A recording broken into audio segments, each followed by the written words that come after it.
Di tengah perkebunan sawit di desa Sungai Dua, Sungai Keruh, Musi Banyuasin, tumbuh satu pohon pisang tak biasa. Tingginya sekitar 2 meter, dengan diameter batang sekitar 20 cm.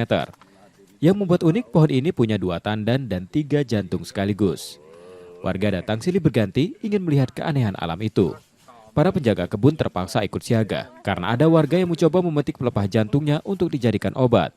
Di sekitar batang dipasang kayu penopang agar pohon tak tumbang. Buah pisangnya normal, terbuka secara normal, kesehatan istilahnya pertumbuhan buah normal. Pisang banyak, tapi yang ini yang baru aneh. Ada kenyataan-kenyataan lain gitu kan. Fenomena ini memantik rasa penasaran sekaligus kecemasan. Maklum, bagi sebagian orang, apalagi yang hidup dekat kebun, kejadian di luar kebiasaan sering dikaitkan tanda dan makna. Ayolah, sejak mukaan lahan lah, Pak. Masih kecil nih kan. 8 bulanan. Buah kan. Nah, kami ke kebun. Telik jantungnya. Pas jengok dua.